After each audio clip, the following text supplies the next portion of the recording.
Welcome to the Rotary Club of Dallas on Facebook Live. Like our page to receive live notifications. Stay tuned for your regularly scheduled program, followed by these news and events. Bring your bike or borrow one of ours for the Rotary Club of Dallas Bike Rodeo and Child Safety Day. Join us at the Texas Scottish Rite Hospital for Children, Saturday, April 21st, 10 a.m. to 1 p.m. All kids are eligible to win a free bike. For more information, call 214-559-7656 or events@tsrh.org. Are you looking to meet new friends, network, or just get involved in your community? Play it forward and join us Thursday, May 10th. It's Rotary Uncorked, where you can meet your community's leaders and professionals at Happy State Bank in Addison, Texas. 6:30 to 8:30 p.m. RSVP by May 7th. info@dallasrotary.org.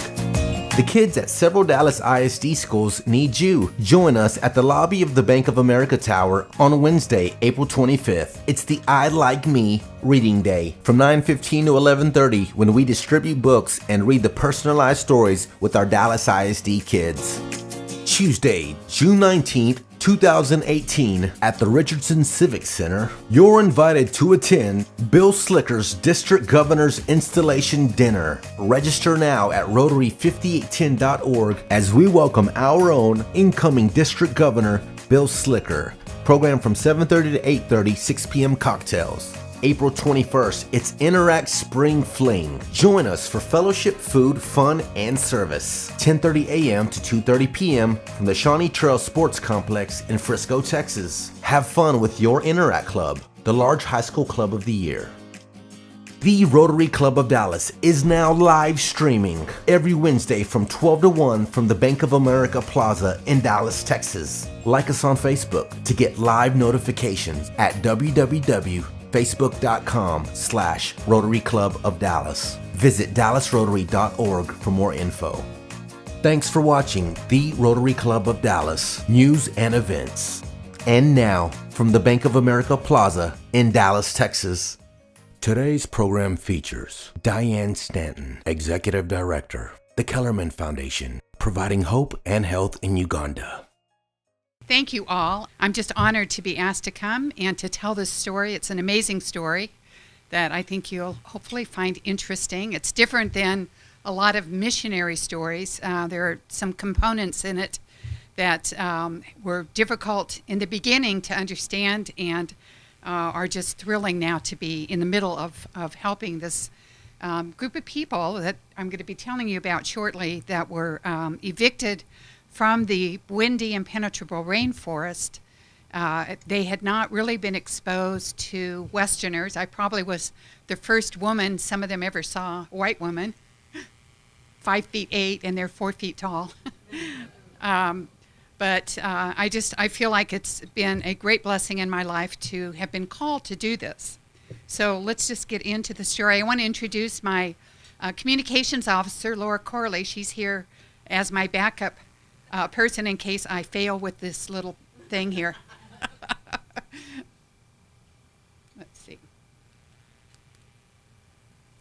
So I want to just tell you from the beginning, Rotary has been involved with our work. And Dr. Kellermann, who I'm going to be telling you about, who actually went to Uganda in 2000, was a member of a Rotary Club up in Grass Valley area, Nevada City, California. And he called on Rotary at every big need they had, and Rotary has just been, throughout the years, a huge blessing and a huge help. So the first thing was when we first arrived in this area, there was nothing. I mean, there was literally nothing. There are two tribes. There's the Batwa tribe that lived in the rainforest where the mountain gorilla have lived. They lived for probably 40,000 years. And when they were evicted by the government in order to protect the mountain gorilla and create a national heritage site, they had nothing. They came out with bark cloth on. Their homes were banana leaves that would burn down every 3 months. And they had their own language, their own dialect. And the neighboring tribe, the Bachiga tribe, wanted to help, but like pygmies, I don't know if any of you have had any experience with other pygmy tribes in the world, but pygmies tend to be very ethnocentric, and they weren't readily accepting any help at all, but they were dying out. So Rotary, you can see that the first thing they did was to send containers with equipment that Dr. Kellermann could use to actually diagnose some of the diseases. And they helped build this wonderful HIV building. And of course, HIV/AIDS was rampant 20 to 25 years ago in most of Central Africa. Uganda, incidentally, was the first country to have a reduced number of new cases. You can see our Rotarians, they roll up their sleeves and they get involved. So this little guy over here, I don't know if I'd be sitting in his seat, but so 1.1 billion people worldwide do not have access to safe drinking water. And I know that Rotary has been extremely helpful in the world with water projects. And we were no exception. We got help with water wells and different ways of getting clean water. And so a hydrologist came. There was a terrible war going on in the Congo, which borders Uganda. I'm going to show you a map here in a minute. But all of a sudden, they had these 25,000 refugees coming in from the Congo into Uganda and near the region where we work.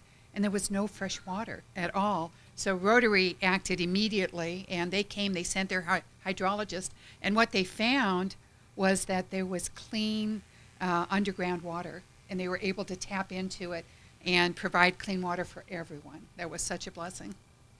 So this is, I want to just give you an idea of where we are. The upper left-hand map you can see is the continent of Africa, and Uganda is to the west of Kenya, and it's surrounded by the Congo, Sudan, and Tanzania, Rwanda, and Kenya. And so it's landlocked. And then it also occupies the huge part of the country on Lake Victoria, which is the largest lake in the world. So I wanted to give you an idea.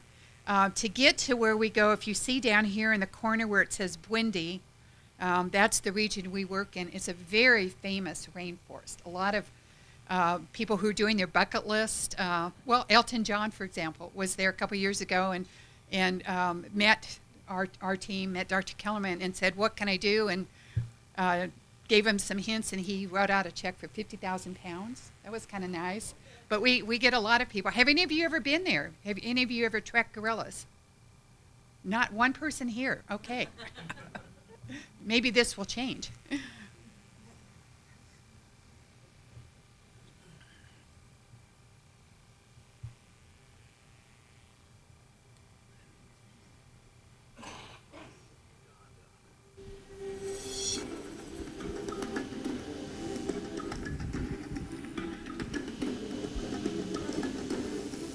Home to some of the most welcoming people and diverse landscapes the world has to offer.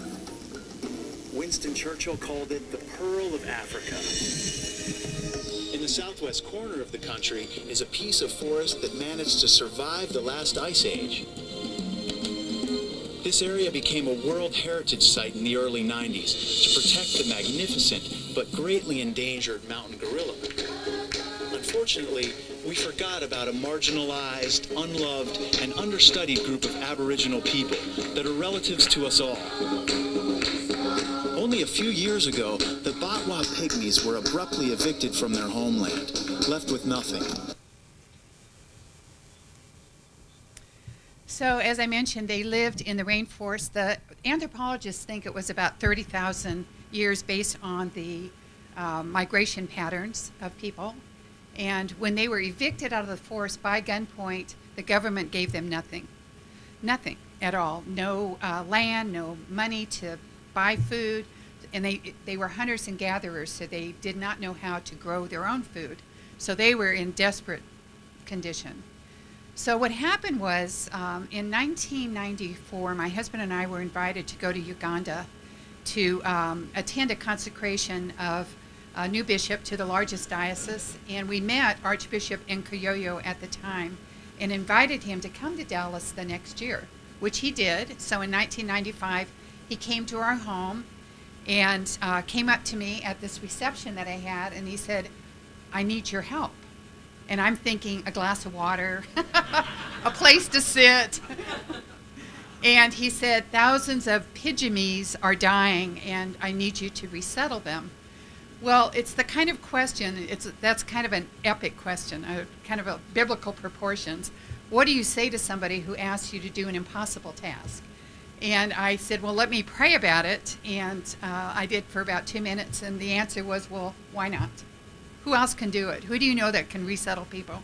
So fortunately, there was a new diocese formed in this region, and the Archbishop sent that new bishop to Dallas, and we spent several weeks coming up with a 3-year plan to at least get land for the pygmies and to, start taking care of the essential life-saving things that were needed. We hired Bachiga tribe members to teach them how to grow their own food. We provided seeds, pangas, and they seemed to be healthier within a short time. So here are the wonderful gorillas, and not to diminish their importance in God's beautiful plan, but the government chose the gorilla over the people. So our task was then to help. So the first 3 years, we completed everything that we set out to do and realized we weren't done. In fact, I wanted to say that St. Michael's, which Howard is a member of, St. Michael's and All Angels, was one of the first churches in Dallas to help by providing medical supplies, and really it was a wonderful, wonderful help. So we realized that 3 years was not long enough. So we extended this help for 5 years, but still we were not able to help with the medical issues. These people came out of the forest. Their diet was very different, as you can imagine. They were tiny. The average is between 4 feet and 4 feet 5. They're known for being runners. They're very fast runners. They're nomadic, so they never stay in a place more than about 2 or 3 months, mainly because their houses burn down, because it's a torrential rainforest, so they try and cook their food inside these little tiny huts like that you're looking at right there, and of course they don't last very long. So anyway, at the end of the 5 years, I realized that there was so much more that needed to be done. We'd already started providing education. We built a little school, and we didn't know how many. The Archbishop told us there were about 3,000 people, but we didn't know that there were pygmies all over this region. So I happened to go to a convention down in Houston and for another organization, and I met the head of a World Mission, medical mission organization, and asked him if he worked in Africa. And he said, no, we don't. We work in South America and Central America. And I said, well, do you want to go to Africa? And he said, why? So I told him a little bit about the story, and he said, well, I want you to come and talk to our doctors at our convention in San Antonio next month. So I did, and as a result, Dr. Kellermann stepped forward and said that he would go and do a medical assessment of their health needs. So he and his wife packed up their things in 1999, went this 28-hour trip to Uganda, and came back and sold everything they had, his successful practice. He was a tropical medical specialist and had actually been a missionary doctor in other regions of the world. So for the next 10 years, oh my goodness, you're going to see what's been accomplished. So this was early on. This was before the formation of what we call the Kellermann Foundation. But at the time we first met the Batwa, their life expectancy was 28.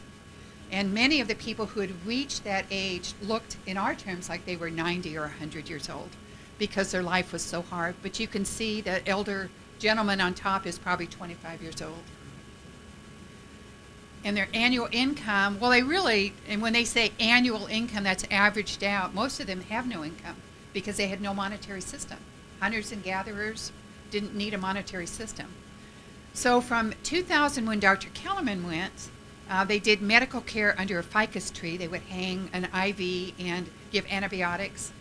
And now at Bwindi Community Hospital, which is considered the #1 hospital in Uganda, it has a catchment of about 185,000 people in just that region. And it's growing. It's still growing. We have 125 beds, but we also have a few other satellite campuses. 41% of the Batwa children died before their their fifth birthday. That's a terrible statistic. That's terrible. I mean, it's so even much worse than even in the rest of the world and the other 2/3 world countries. Nowadays, 94% of Batwa children celebrate their fifth birthday. The reason for even the 6% is a cultural thing. It's not even because medical aid isn't available to them. It's partially because their staple food is what's called matoke. It's a plantain. It looks like a banana, but it has basically no nutritious value. So the mothers wean their babies from mother's milk to plantain, to this matoke, and so the children are starving to death. And so we have nutrition programs trying to reach out to educate the mothers. 45% of children who were born to HIV-infected mothers died. Now, 98% of children are born negative, even though their mothers might be positive. In 2000, they had basically no land, no home, no place to worship. Now we have 12 different settlements with homes, schools, and we've built them. This last year, we built them worship bandas, which I'll show you in a minute. So here they are in the forest, and they were quite happy. They were content to live this way. And here's the Rotarian you saw in the dental seat, and he's probably about 6 feet 2, and there's a woman, probably 20 years old, by her banana leaf hut. So, let my heart be broken with the things that break God's heart, and you can't help but go there. And even though we're making progress and we're making great strides, there are still heartbreaking things that happen. The pygmy babies are born, they're itty-bitty, little tiny babies. So this was what the mobile clinics used to look like before the hospital, where they'd go and they'd hang the IVs from the ficus trees, or they'd travel many, many miles, treating people on woven mats. So the Kellermann Foundation, we exist for their future. Our primary goal is to make sure that the Batwa have every chance at good health, hope for their future, education, and also for the neighboring tribes. We're not just exclusive for the Batwa, but we have darling little children, wonderful health care. 5 years ago, two gentlemen who are Fortune 500, you probably recognize their names, were on their bucket list, and they met Dr. Kellermann and they said, "What do you need?" And he thought about it for a minute, and off the top of his head he said, "How about a nursing school?" we need more community health workers. It's one thing to have a great hospital and have doctors come in, but it's another thing to actually go into the villages and have trained nurses. So they said, "Well, how much would it cost?" And he said, "Oh, I think maybe about $500,000. They said, "Okay." So they built this beautiful nursing school, and we started off with, I think our first graduating class had about 16 students. We now have 286 enrolled. With the enrollment, they want to exceed that enrollment. We don't want them to grow too fast, but so our mission is to provide resources for health, education, spiritual outreach, and economic empowerment for the benefit of the Pygmies and the adjacent communities. And our vision, of course, by the grace of God, the Batwa and surrounding communities will achieve life in all its fullness. And we are grounded in faith and guided by integrity, and our main way of working is through relationships. Containers are great, we love them, equipment's great, but relationships are number one. So we actually have 3 main programs that we support, and that is this hospital, which, as I mentioned, is considered the #1 hospital in Uganda by the peer review and by the government. Also, we have a community development project called the Batwa Development Project, and we educate the children. We right now have about 250 children in school that we support, and we want to expand that program as more Batwa children grow into that. And then the nursing school, as I mentioned, right now has 286 students, and it is really making a difference already. Our graduates are going out. All of our graduates we've been in existence 5 years, so it's a 3-year program. It's an RN program. There are other levels in Uganda, but that was the level that they decided was, higher education, more clinical work, and 100% of our students that graduated passed the national exams. That's fantastic. It doesn't even happen here, does it? So that was a pretty great thing. And we do provide scholarships for students, but it's pretty much self-sufficient, which is great. And then part of the hospital is we do have guest houses, and they're lovely. And in fact, we just went through a renovation about 2 years ago, and people now who go, we have a lot of partnerships, which I'm going to mention. We get a lot of medical students, residents that go, dental students, nurses that go, so we're able to accommodate them in our guest houses. And then I take teams over every year. So this is the beginning of the hospital. You can just see a pile of dirt over there. And the first building was the maternity unit that Rotary helped fund. And then this is how it's grown now. So you can see it's quite large, and we're still expanding. In fact, one of our goals is to build a skilled nursing lab. Right now we have a lab that fits 10 students out of 286 students, and the new lab will accommodate about 10 times that number, or 5 times that number. And so we're excited about every single development that happens there. This is the inside of the hospital, and this is the mother's, you can see the maternal unit, maternal ward. And the waiting mother's hostel, where mothers who come in who are due in a week or a couple days come in and get settled in and made comfortable. And this just won the top award, and I think the award came from England for a waiting hostel for mothers. Here are some of the moms. So cure sometimes, treat often, comfort always. So when we go because of our relationships to comfort. And here is a very happy mom. She is HIV positive and her child is negative. She had just found out. So 4 doctors, 28 nurses for every 100,000 people, which is just too small. So that's why we are expanding in so many ways. So this is a nursing school. And it's very well designed, very well built, and in such a beautiful location. So Bwindi is about 5,000 feet above elevation, and it's not easy to get to. When they talk about the most remote part of the world, Bwindi would be that place. It's a torrential rainforest, so every day you can see the red soil, rich in iron. Everything grows there. Everything grows there, but they don't like to eat everything. I think some of our agricultural specialists have gone and introduced things like squash and broccoli, and they won't eat it. So this is a group of our graduating nurses. One of the things that we do is we provide them, the Kellermann Foundation provides each one Kindles. And Dana, you'd be glad to know that the nursing school is pretty high tech.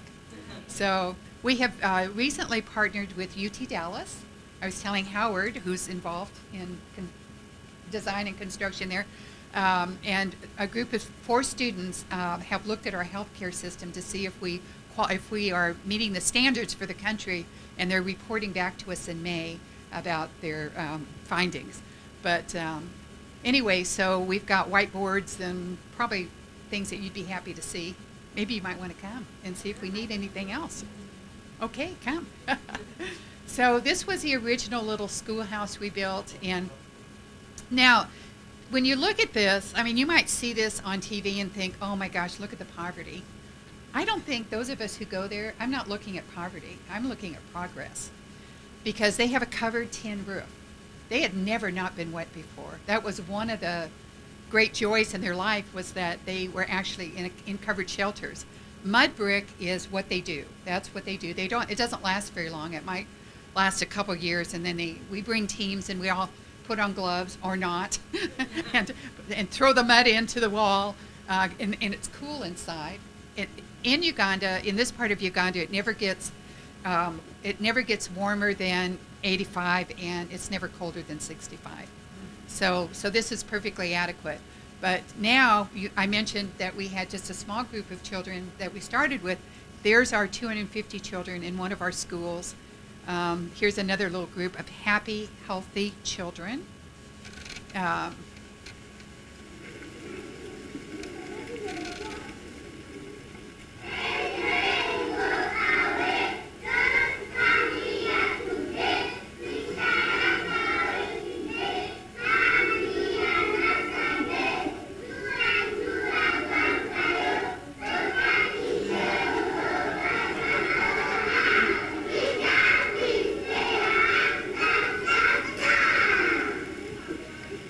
They're kids. Laura said to me, should we take that out? And I said, no, that's what kids do, right?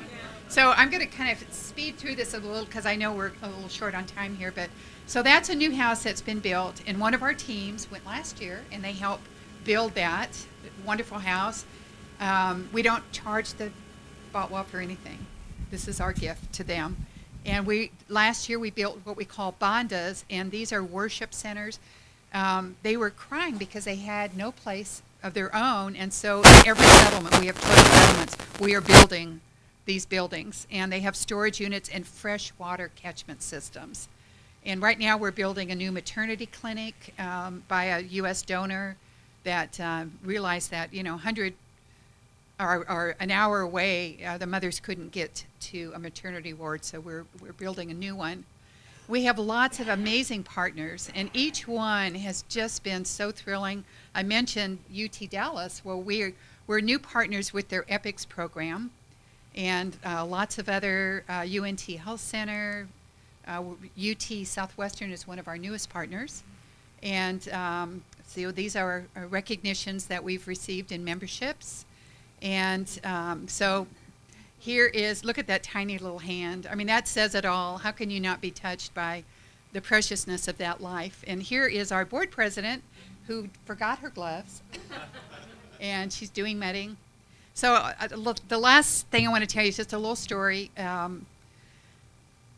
very short story. So when I worked on this in 1995, and the first trip I took back to Uganda was in 97. So we were 2 years already working there and trying to make life better. And 3 little women came up to me, and they were up to my waist, and they hugged me, and they said in their language, and the clergyman translated it for me, "We feel like whole people now." And I thought, that's what happens when you're able to go in and help people in tangible ways that you give them hope. So they felt like whole people. So thank you for listening to my story.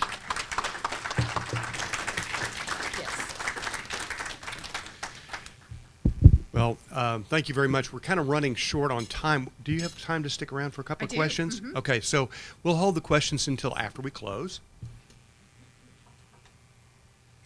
Diane, in recognition and appreciation of your presentation today, the Rotary Club of Dallas has made a donation in your name to a longtime Rotary Club of Dallas as well as Rotary International initiative that you know about on safe drinking water and sanitation. So this will change the lives of the wells we drill in Ghana, Africa, will impact thousands of people literally. And then we also have a dental initiative thanks to some very, very wonderful dentists that we have in our club. So we wanted you to have that. This is great. You don't all know this, but Laura knows this. I love plaques. Well, this isn't a plaque, but it's some interesting history about the Rotary Club of Dallas. This is our centennial book. Excellent. So we hope you find that interesting. You may recognize a few people in there. I bet I will. So thank you so very much. Thank you, Howard. Wonderful, wonderful thing you're doing. It's a privilege to be with you. Thank you. So, get my glasses here so I can actually read this.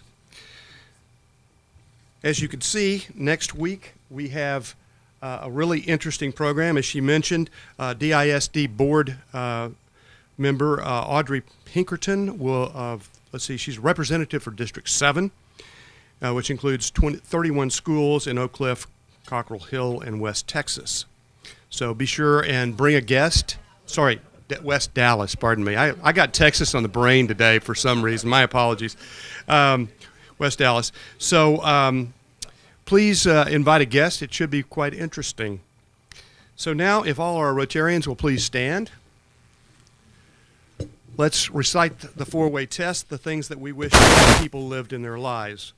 Of the things that we think, say, and do. First, is it the truth? Second, is it fair to all concerned? Third, will it build goodwill and better friendship? Fourth, will it be beneficial to all concerned? And fifth, very important to the Rotary Club of Dallas, we are adjourned.